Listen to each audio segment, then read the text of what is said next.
Hi, it's Jeff Altman, the Big Game Hunter, and welcome to Career Coach Office Hours. Tuesdays at noon Eastern, I spend a few minutes, generally about a half hour, talking with you about some element of job search because, you know, the skills needed to find the job are different from those needed to do a job. And what I try and do is, I'm aware that most of you don't know the rules of the game. And thus, you're in a situation that you're at a disadvantage. So I become your ally throughout the process. And I'll just simply say, I do this show weekly at noon Eastern on Tuesdays. There's going to be one day in April I'm going to miss, but I'll talk about that later on.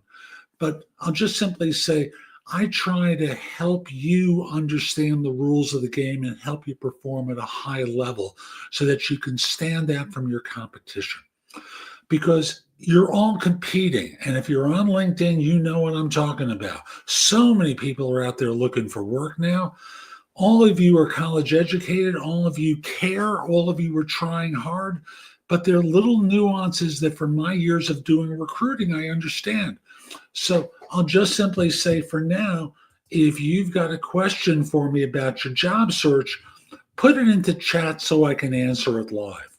Also, I'm going to encourage you, connect with me on LinkedIn at linkedin.com/IN/the Big Game Hunter. Mention that you watch this. I like to know I'm helping some folks. Once we're connected, your network is going to be a lot larger, whether we ever speak or not. The thing is, my first level connections are going to become your second levels and vice versa, of course. But I don't really need yours. You need mine. So connect with me on LinkedIn at linkedin.com/IN/the Big Game Hunter. I just want to start off as I normally do, talking with you about some element of job search. And I'm going to start off by a little bit of prognostication. Every month on the first Friday of the month, the U.S. Bureau of Labor Statistics issues a report about the job market. And the March report is going to be horrible, absolutely horrible. One of the impacts of government cuts is, I believe, 75,000 people have accepted buyouts, but I don't believe they're going to show up on the unemployment rolls. 200,000 people have lost their jobs so far. Those people are going to show up on the rolls. In addition, by freezing payments to any number of organizations, like non-governmental organizations and such, what has happened around the country is people have not been able to pay employees. Their work has been frozen. People have been let go, and I'm sure they are going to start appearing on the unemployment rolls. Now, I want to be clear. This is not a political statement. The administration's made a decision that they are going to cut back on federal employees. They believe that it's too expensive. They are doing too much of the wrong thing, yada, yada, yada. I don't want to debate that. I'm here to talk with you about the jobs report. And it's not just simply the Washington, D.C. area, although they are going to be hit hard. I know my wife has a cousin who lives in the Northeast, has been working for an NGO, and she got a phone call that basically said, stop working. And she's not working right now. She's off until this is resolved. I believe it was a 90-day freeze on employment or on work. Someone else we know has also been notified of the suspension of government payments and thus had to let her people go. I'll just simply say the next report is going to be bad, and it's going to be, turmoil in the streets, horror, horror. And don't get frazzled by this. Your job is to go through the mechanics, to do the job of finding a job. Step by step, every meticulous step is what you're responsible for now. And since job boards are going to be inundated by newcomers into the market, Yes, you should be looking for jobs there and on LinkedIn and wherever else you look. However, my encouragement to you is the real thing is about your network of relationships. Where can you connect with people and check in with people? And this isn't just about people who've been involved with the government or been funded by government agencies. It's about the strategy that works. For the longest time, it's been said that almost 85% of positions are filled as a result of networking. Of the 85%, 70% of them, or close to 60%, come as a result of introductions to people that your network knows who you don't. So the encouragement I have for you is get out there and start connecting with people and talk with them and understand what the market's like. See what they're hearing. See if they can provide you with an introduction. All the sort of stuff that goes into networking. Okay? And there's a lot more. And I'll just simply mention at JobSearch.Community, I've got some free resources on the homepage to help you. And if you haven't looked for a job in a long time, the video courses, books, and guides that are there will also help you a lot. So again, go to JobSearch.Community. I have programs as low as $49 a month to get access to the content, and I'm about to add some new stuff there as well. In addition, the encouragement is don't just simply become an insider. Consider some of the other memberships as well. If you want a half hour with me, there's Insider Plus membership. There's also, Insider 30. There's Insider 60, where you're buying 60 minutes of time with me that could be used as two 30-minute memberships. There's Insider Plus. There's Insider Premium. There's the Insider Bundle. There's lots of options. Just pick one. Let me help you directly so that this way you don't have to figure it out on your own. You have someone who's been through this many times and can help you through the process. So with that, let me just simply say, I received a number of questions in advance of the show. Again, if you've got a question for me, put it into chat so I can answer it live, okay? First question is it considered unprofessional for candidates to ask too many questions during an interview? Do recruiters find this behavior annoying? The answer is yes, they find it annoying. They're at the point where they've had enough. And normally what makes it too many questions is that they're thinking about their next appointment, that they have to get to the restroom, they're meeting someone for lunch, and you're holding on to the conversation that they want to ask. Now, the question is, what is too many? Too many is when you sense that they're impatient, where you can feel it in the room. And thus, it's a problem if you get to that point because, frankly, it's not anything that's good for you. It's not necessarily bad because the only thing recruiters really do is, they screen people out. They're not going to get you hired, but what they are going to do is, they're not going to advocate for you all that hard for money if the hiring manager wants to make an offer. So, yes, they will think less of you. Yes, they will find you annoying. It's not reason for them to reject you unless you don't have the skills that are needed. But the long and the short of it is not unprofessional, but it's annoying to be in a situation where someone is holding you hostage. And that's really what it feels like, being held hostage. Okay. So I've got more questions that were posed. And again, if you've got one for me, put it into chat and I'll cover it today. Okay. Here's another one. Do software engineering recruiters ever filter a candidate from the interview process after they've spoken to the candidate without forwarding the resume to the hiring team? Yes. Yes, absolutely. They discover that you don't have the background that you claim to have. You don't present yourself well at the time of the interview.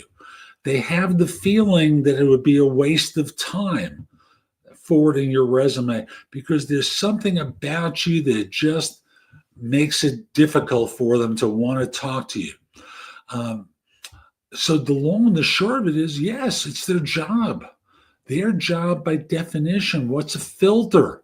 You said filter a candidate. A filter is a screening agent that keeps the crap on the top and lets the good stuff flow through. So, yes. Now, sometimes, I can't say often, but sometimes it's very clear they've made a mistake in filtering someone. They don't fully understand what you and your capabilities are, and thus the result winds up being they reject someone who they should have forwarded. It happens. We all make mistakes, even you. Go figure. So, yes, they do that because that's their job, to decide who should go out on the date with the starlet, with the handsome star, however you want to think of this. And the result winds up being, yes, they do this. They do it all the time. So if you've got a question for me, put it into chat so I can answer it live. Connect with me on LinkedIn at linkedin.com/IN/the Big Game Hunter. And come over to JobSearch.Community, where I've got video courses, books, and guides, all designed to help you land your next role, help you be effective, et cetera, et cetera. So I've got more questions that were posed of me. So let's see now. The next one was a long one. So let me get that uploaded. This is a really long one. It goes, I've applied and interviewed for jobs for about 8 months now. I've made it to the last round of a couple of these positions, or for whatever the reason, I don't get selected. Hours and hours of preparing and even creating presentation materials to just get a rejection email. I feel my confidence has been destroyed, and I'm finding it really hard to not just cry every day. Comparison really is the thief of joy, but it's exhausting to see others around who have the same qualifications but luckier in their job search. I guess I'd just like to know I'm not alone in this job market. You are not alone. I just want to be blunt about that. You are not alone in this job market. I worked in recruiting for many, many years, filled a lot of positions, and I saw a lot of downtimes. And this one is extraordinary. And the trick about it, to understand this job market, is this is the first one I can recall that's been completely geared toward college-educated professionals. Most of previous ones included factory workers, blue-collar workers, people who worked with their hands. Not this one. This is purely the one for those of you who went to college and bought the belief that getting a college degree would set you up in your career. And right now, your work is being diminished. And thus, firms have choices between all the people that they're seeing. It is sad to me. It's one of the reasons I put out as much content as I do. I keep doing these live streams. I have my podcast, No BS Job Search Advice Radio. I've got my YouTube channel at JobSearchTV.com. I do a lot of stuff to try and get the message out to all of you that there are people out here who want to help. And I'm not the only one. There are many others as well. But it really is rough out there. And there are people who can help you. Now, we don't work for free. I've tried to make my programs fairly inexpensive for you. So as little as $49 a month, you get access to the content at my website. And understand, the books I sell on Amazon individually. In addition, the courses I sell off my website and elsewhere individually for more money than I'm charging for the $49 a month membership. Each individual course might be I think most of them are more than $49. But the long and the short of it is, many of us are trying to help. But you guys have to do the work. And emotionally, it's hard. It's hard to stare at a screen all day.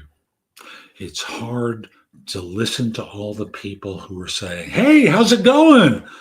and being able to report how hard it is. Like, there's one person I've been working with for a year, and he's in a field that's been destroyed. And I'm trying to help him land his next role. He's in a rough situation.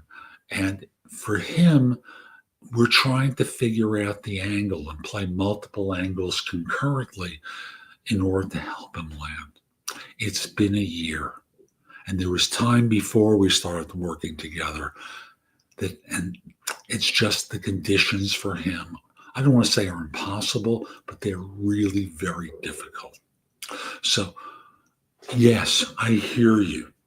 And yes, it's a very competitive market with very few situations available for most of you. It's why having someone help you is really important. Okay. So I'm sorry you're struggling. I want to help. Here's another question. How do I use a competing offer in salary negotiations? There's multiple ways to do this.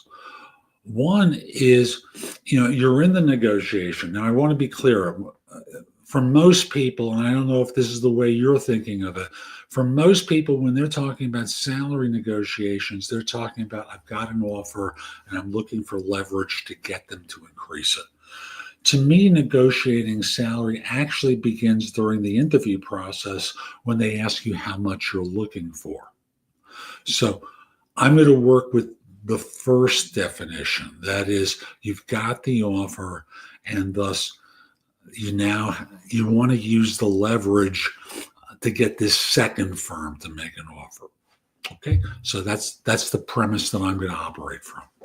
The best way to do it is to contact them and say, I really like your situation, but I just want you to know I have another offer. What's the offer for? Who's it with? I'm going to keep all of that out of the equation. I just want to encourage you, number one, where are we in your process? Can you accelerate the process in some way? I could be there tomorrow for any final interviews, but I want to feel as though that if I exert myself, that I'm going to be met. So I do have another offer. Well, why don't you tell us what it is? Because I want you to value me fairly, just like they chose to value me in their particular way. Maybe you'll come in higher, maybe you'll come in a lesser amount, but I don't want to use their offer as the bargaining chip. I want to use the fact that I have another offer.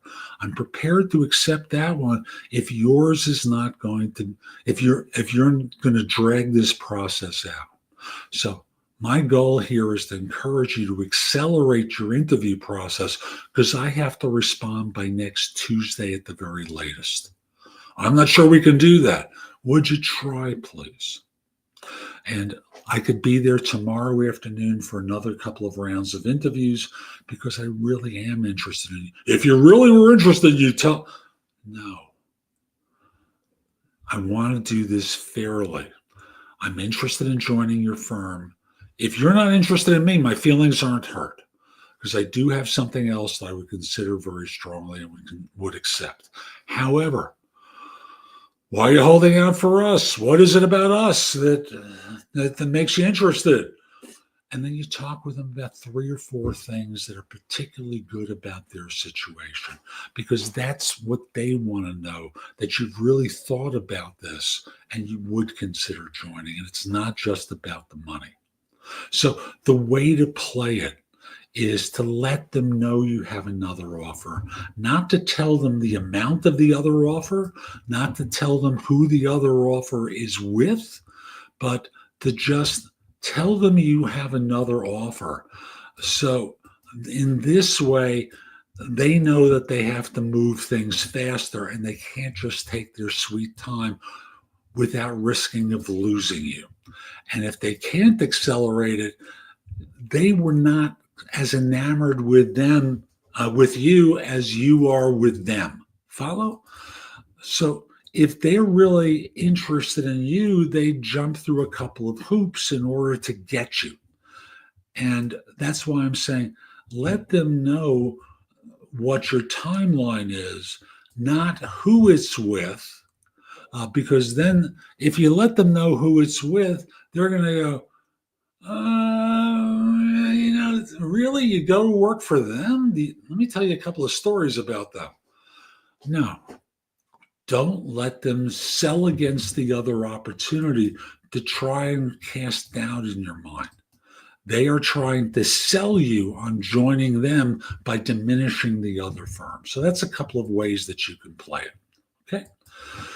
I've got more. Let me just come back. Here we go.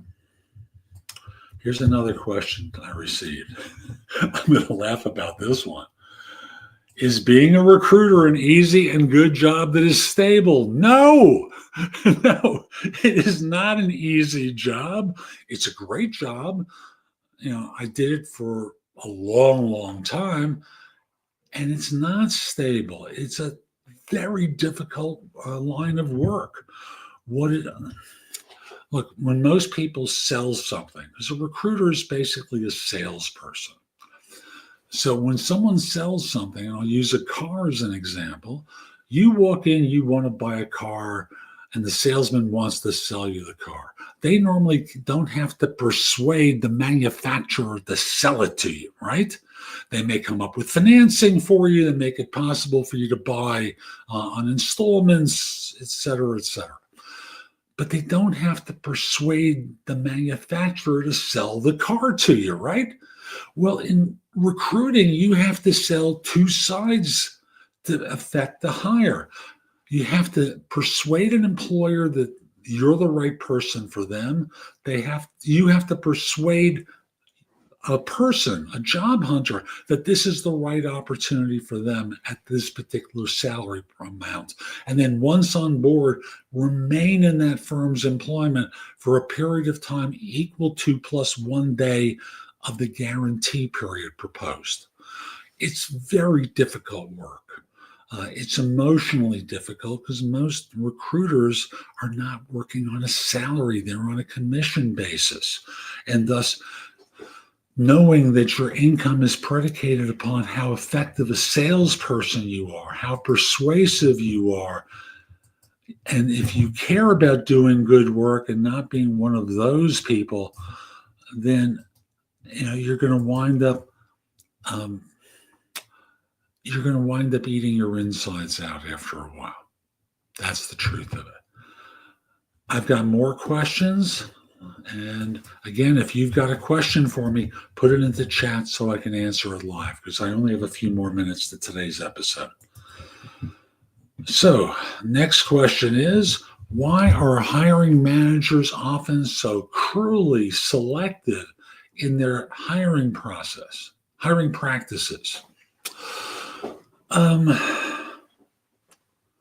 The key word in there is cruelly. So I'm going to start off with eliminating that word. Why are hiring managers often so selective in their hiring practices? Because they have a job that needs to get done. And they are trying to find someone who can help them get it done and to do it with minimum stress and turmoil. So they interview a bunch of people and make a decision that may or may not be correct. And I say may or may not be correct because statistics say that for many positions, within 1 year, the hiring manager is going to have the opinion that they made a mistake in hiring someone. Catch that one. Within 1 year, I think it was about 60% of hiring managers had buyer's remorse over the person that they chose for the role. So that's why they're selective. They're not good at the interviewing. Seriously, they're not good at doing this. And they are afraid of making a mistake. Now, cruelly is directed at you, which translates into maybe they don't communicate what they're thinking. Maybe they ghost people, et cetera, et cetera. The cruelty comes in that they are afraid of getting into an argument with someone. But I can do the job, because I've listened to that when I've given people rejections. And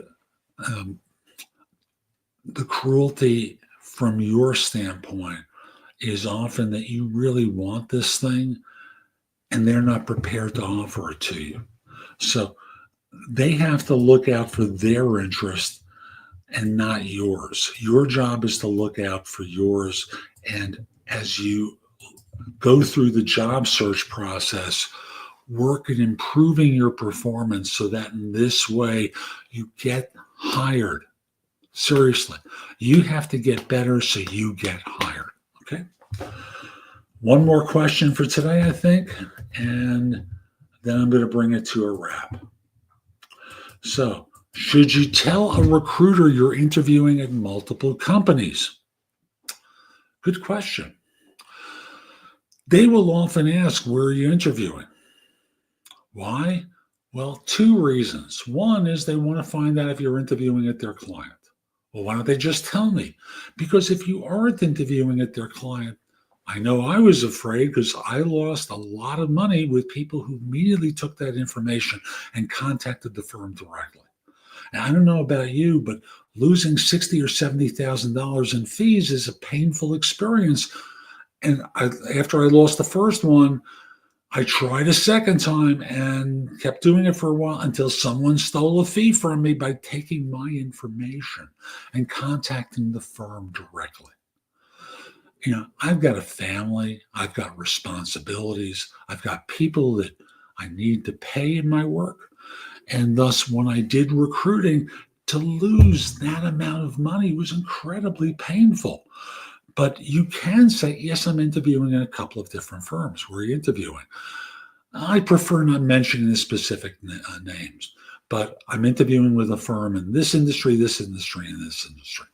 Okay, my client is in pharma. And you mentioned you're interviewing with a pharma firm. Did I hear that correctly? Yes. What's the first initial of the firm that you're interviewing with? P. Okay. And then they might say, is it Pfizer? To which you might respond, no, it's not them. Great. I can submit you to my client then. So you don't want to put neither of you wants to be in the position where you're distrusting of one another. But as I would tell people, I'm reluctant to tell you where I'm going to submit you right away because I'd like to submit you first and then tell you. Well, why don't you just tell me? For that reason.